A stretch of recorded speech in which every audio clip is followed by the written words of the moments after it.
Hello everyone, next topic is Y parameters. और Y का मतलब क्या होता है? एडमिटेंस और एडमिटेंस पैरामीटर्स। और इसको एक नया नाम और होता है शॉर्ट सर्किट पैरामीटर्स, क्योंकि इसमें हम क्या करते हैं, वहाँ पर ओपन सर्किट किया था, यहाँ पर हम पोर्ट को शॉर्ट सर्किट करेंगे।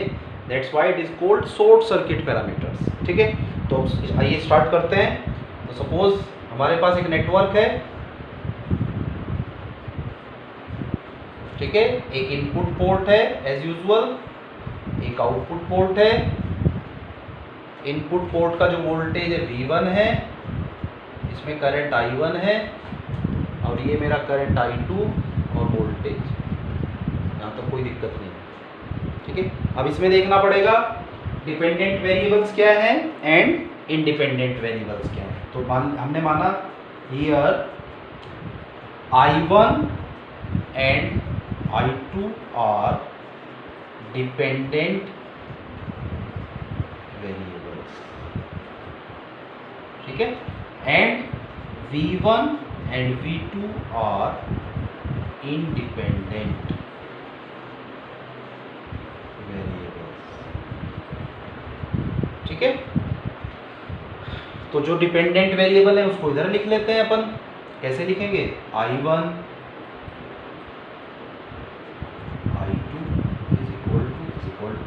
V1 V2 V1।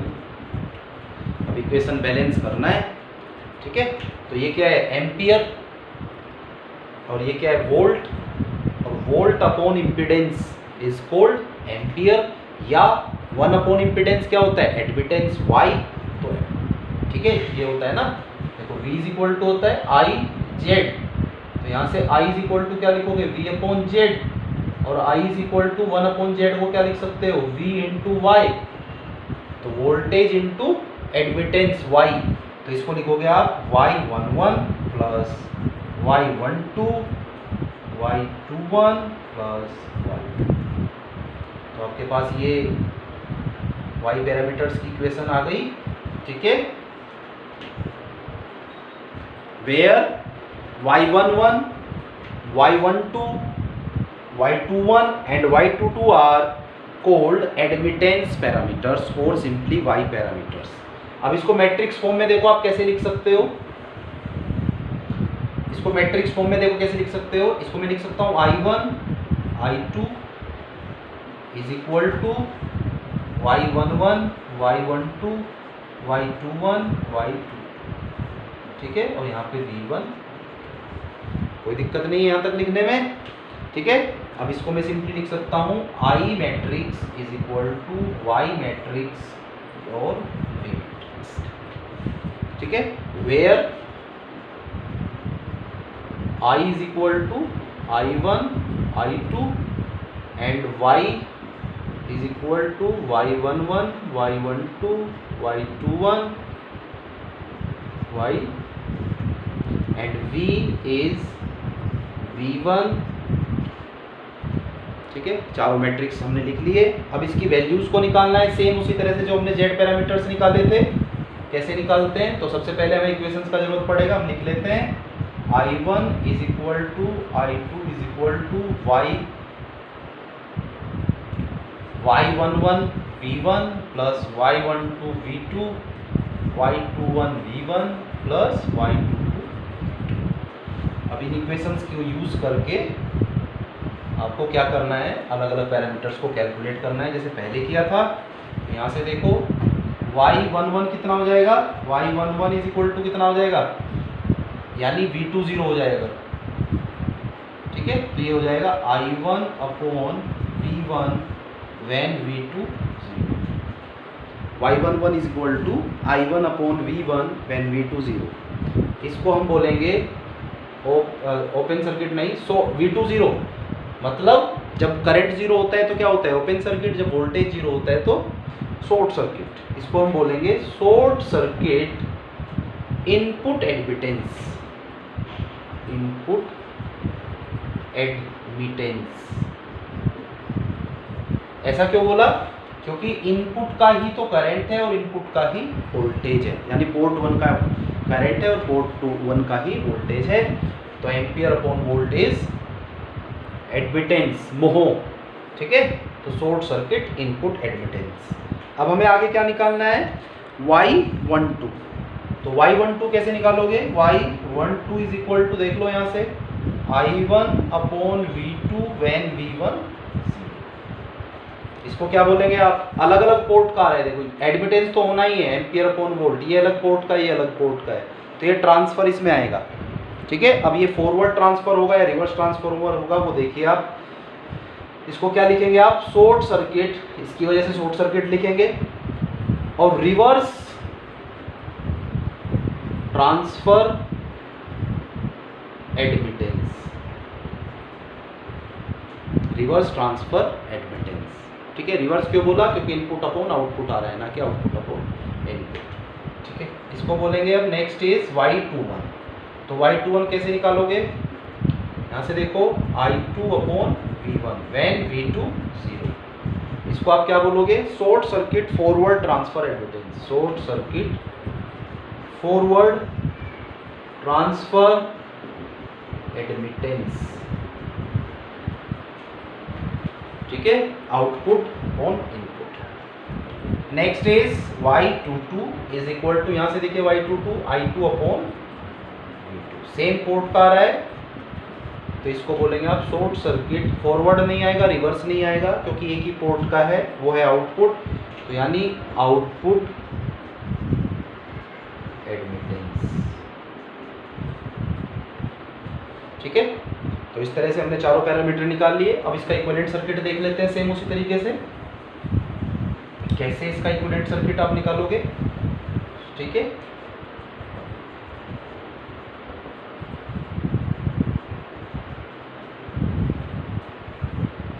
Equivalent circuit देखिए आप, I1 इज इक्वल टू, मतलब ये क्या चीज है, करंट, तो ये भी क्या होना चाहिए, करंट मतलब एम्पियर, ये भी क्या होना चाहिए, एम्पियर, मतलब ampere is equal two ampere plus ampere, मतलब करंट का सम हो रहा है, मतलब KCL लगेगा, KCL लगेगा तो करंट क्या होगा, जो करंट आ रहा है वो डिवाइड होगा, यानी इसको दो रास्ता मिलेगा। अब देखिए कैसे इसका हम बनाएंगे,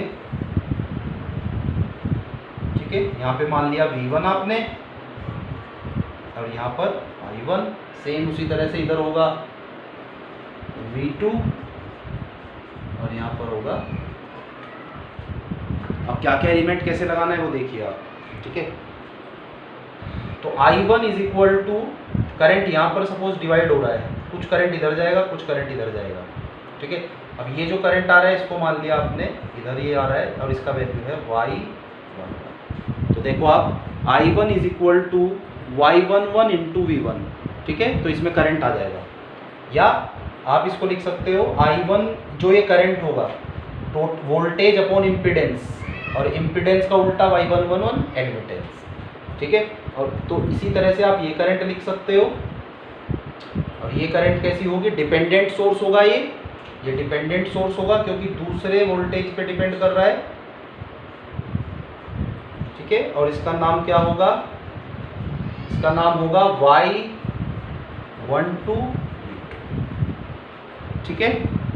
इसी तरह से आप इधर एक एडमिटेंस आएगा, और इधर एक डिपेंडेंट सोर्स आएगा, ठीक है। इसका वैल्यू होगा y22, और इसका वैल्यू कितना होगा, इसमें ये जो करंट होगा, ये वोल्टेज सोर्स नहीं होगा इस बार, ये करंट सोर्स होगा, क्योंकि करंट का sum is equal to current plus current, तो ये हो जाएगा आपका y21 ये डिपेंडेंट क्यों, आपने कैसे पहचाना ये डिपेंडेंट है, इसलिए पहचाना क्योंकि इस पोर्ट का, ये दूसरी पोर्ट पे डिपेंड कर रहा है, V2 देखो यहाँ है, इस पे डिपेंड कर रहा है, ये I1 इधर है और ये इस पे डिपेंड कर रहा है, ठीक है। तो this is the equivalent circuit, ठीक है। उसके बाद फिर वही रेसिप्रोसिटी का हम कंडीशन लगाते हैं, if the network is reciprocal और बाइलेटरल, देन क्या होना चाहिए, I1 upon V2 when V1 is equal to 0, यानी excitation upon response, it must be equal to, अगर पोजीशन को आपने इंटरचेंज कर दिया तो I2 upon V1 when V2 is equal to 0, तो ऐसा होना चाहिए अगर सिस्टम को रेसिप्रोकल होना है। तो इसको आप क्या बोलते हो, y12 is equal to y2। तो this is the condition of reciprocity, है ना, condition of reciprocal to be for the network, ठीक है। ठीक है। अब हम नेक्स्ट टॉपिक जो ले रहे हैं वो है मेरा हाइब्रिड पैरामीटर्स। ठीक है, अभी तक हमने दो पैरामीटर देख लिया है, इम्पीडेंस और जेड पैरामीटर्स, एडमिटेंस और Y parameters. Next one is hybrid parameters. तो हाइब्रिड का मतलब है मिक्स्ड। ठीक है, तो एच पैरामीटर्स में देखिए हम कैसे करते हैं। ठीक है, सपोज हमारे पास वही 2 पोर्ट नेटवर्क है, ठीक है, एक इसमें इनपुट पोर्ट है और एक इसमें ये आउटपुट पोर्ट है, यानी पोर्ट 1 एंड पोर्ट 2। ठीक है, पोर्ट 1 पे जो वोल्टेज हम अज्यूम करते हैं V1 है, और यहाँ से जो करंट है पोर्ट 1 पे I1, I2 एंड कोई दिक्कत नहीं है यहाँ तक। ठीक है, ये तो हम करते ही हैं। ठीक है, जो एच पैरामीटर्स होते हैं वो बेसिकली हम जनरली जो ज़्यादातर यूज़ होते हैं वो ट्रांजिस्टर सर्किट्स में यूज़ होते हैं। जो आप एनालॉग इलेक्ट्रॉनिक्स पढ़ोगे उसमें ट्रांजिस्टर पढ़ते हो, तो ट्रांजिस्टर की एनालिसिस, फ्रीक्वेंसी रिस्पॉन्स एनालिसिस जो होती है उसमें हम हाइब्रिड पैरामीटर्स को यूज़ करते हैं। ठीक है, तो hybrid parameters are extensively used in transistor circuits. ठीक है, अब इसमें भी दो पैरामीटर्स जो होंगे वो डिपेंडेंट पैरामीटर्स होंगे एंड जो दो पैरामीटर्स होंगे वो इंडिपेंडेंट होंगे। तो here V1 and I2 are dependent variables. ठीक है, अब इसके अलावा क्या क्या बचा, I1 and V2 are independent variables. यहाँ तो कोई दिक्कत नहीं है। ठीक है, तो वही सिंपली जो डिपेंडेंट वेरिएबल है उसको इधर लिख लो V1, इसको मिक्स्ड इसीलिए तो बोल रहे हैं, ना तो वोल्टेज एक साइड आ रहा है ना करंट एक साइड आ रहा है, मिक्स करके आ रहा है। तो V1 I2 is equal, independent को यहाँ लिख लो I1 I1। अब इक्वेशंस को बैलेंस करना है, तो V1 इज इक्वल टू, नाम देंगे इसका H11 I1 plus H12 I2, sorry V2 plus I2 is equal to H21 I1 plus H22 V2। तो these are the governing equations, parameter equations. ठीक है, तो V1 is equal to H11 I1 plus H12 V2, I2 is equal to H21 I1 plus H22 V2। अब देखो ये चीज़ क्या है, volt, तो ये भी वोल्ट होना चाहिए, ये भी वोल्ट होना चाहिए। ये क्या है, एम्पियर करंट, तो ये भी करंट होना चाहिए, ये भी करंट होना चाहिए। तो यहाँ से अगर मैं आपसे पूछता हूँ ये वोल्ट है, तो इस पूरे का यूनिट क्या होना चाहिए, वोल्ट, और ये क्या होना चाहिए, वोल्ट। अब वोल्ट तो V2 से आ जाएगा, V2 का यूनिट क्या होता है, वोल्ट। तो H12 क्या होना चाहिए, इसका कोई यूनिट नहीं होना चाहिए, मतलब यूनिट लेस, क्योंकि वोल्ट तो यहाँ से आ गया ना, तो इसका कोई यूनिट नहीं होना चाहिए। सिमिलरली यहाँ पे देखो, अभी देखेंगे आगे कैसे करना है। अब यहाँ से देखो I2 is equal two ampere, I2 current है ना ये, तो करंट का यूनिट एम्पियर होता है, तो इसका पूरे का एम्पियर होना चाहिए, यानी H21 यहाँ पे क्या होना चाहिए, यूनिट लेस, जिसका कोई यूनिट ना हो। तो ये वोल्ट है, तो ये क्या होना चाहिए बताइए, वोल्ट इनटू एडमिटेंस, तभी तो करंट आया था। ये होना चाहिए इम्पीडेंस, ये होना चाहिए यूनिट लेस एडमिटेंस। तो मिक्स्ड पैरामीटर्स इसमें आ रहे हैं, इसलिए हम इसको बोलते हैं हाइब्रिड पैरामीटर्स।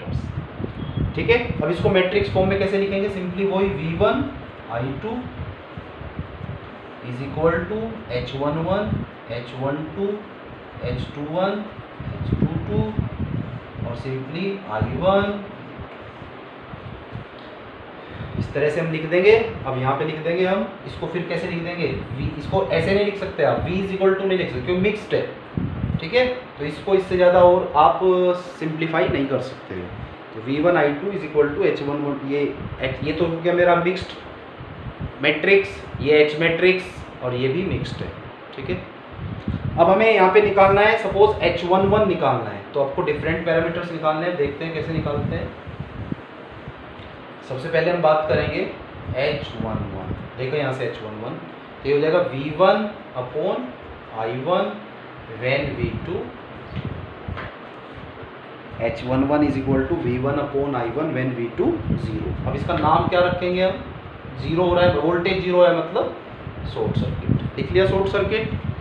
अब वोल्टेज अपॉन करंट आ रहा है, तो मतलब इम्पीडेंस होना है, और किसका इम्पीडेंस हो रहा है, एक ही पोर्ट का आ रहा है V1 I1, तो V1 I1 किसका है, इनपुट का, तो शॉर्ट सर्किट इनपुट नाम इसका रखने का तरीका देखिए आप, शॉर्ट सर्किट इनपुट इम्पीडेंस। ठीक है। अब उसी तरह से अगर हम निकालते हैं H12, तो H12 कितना होगा, देखिए यहां से H12 V1 upon V2 when I1 V1 upon V2 when I1 0। तो देखो इसका नाम क्या बनेगा, ओपन सर्किट। ठीक है, एक पोर्ट का आ रहा है वोल्टेज, दूसरे पोर्ट का भी वोल्टेज। ठीक है, तो ये आ रहा है इनपुट अपॉन आउटपुट, तो यानी रिवर्स। ठीक है, वो आउटपुट ओपन सर्किट रिवर्स, और वोल्टेज अपॉन वोल्टेज को हम बोलते हैं वोल्टेज गेन। ठीक है, open circuit reverse voltage gain. अब हमें क्या निकालना है, तीसरा parameter H21 is equal to, यहां से देखिए I2 upon I1 when V2। कैसे निकालोगे H21 को, I2 upon I1 when V2 0। तो नाम देखो क्या बनेगा, शॉर्ट सर्किट। ठीक है, आउटपुट अपॉन इनपुट फॉरवर्ड, जब आउटपुट अपॉन इनपुट होता है तो फॉरवर्ड। ठीक है, तो इसका नाम क्या बनेगा, यहां से तो मिलेगा आपको short circuit, output upon input से मिलेगा फॉरवर्ड, और करंट अपॉन करंट मतलब करंट गेन, करंट गेन। ठीक है, अब आपका जो लास्ट पैरामीटर है वो देखिए क्या आएगा, H22 इज इक्वल टू कितना आएगा, I2 upon V2 when I1 is equal to 0। ठीक है, I2 upon V2 when I1 0। अब इसका नाम अगर मैं बात करूं तो क्या बनेगा, ओपन सर्किट। यहां से तो ओपन सर्किट मिल गया आपको। ठीक है, अब ये आ रहा है करंट अपॉन वोल्टेज, तो ये क्या होगा, एडमिटेंस, और ये एक ही पोर्ट का आ रहा है, आउटपुट अपॉन आउटपुट, तो ये हो जाएगा ओपन सर्किट आउटपुट एडमिटेंस। यहाँ तक कोई दिक्कत। अब आप देखिए, अगर मैं इसकी बात करता हूं तो ये जो पैरामीटर है आप ध्यान से देखो इसको, H11 is equal to V1 upon I1 when V2 0। अगर मैं इसको लिखता हूं 1 upon I1 upon V1 when V2 0, तो ये क्या चीज बनेगा, 1 अपॉन Y11। तो यानी ये जो पैरामीटर है किसके बराबर है, 1 अपॉन Y11। ठीक है, अब ये तो कोई पैरामीटर नहीं बन रहा है, ये भी नहीं बन रहा है। अब इसको देखिए H22 is equal to I2 upon V2। ठीक है, और जो Z22 होता है क्या होता है, Z22 is equal to V2 upon I2 when I1 0। तो ये कंडीशन सेटिस्फाई हो रहा है, यहाँ पर I2 अपॉन V2 है, यहाँ पे V2 अपॉन I1 है, तो यानी H22 is equal to 1 upon Z। Clear है यहाँ तक सबको? ठीक है, थैंक यू।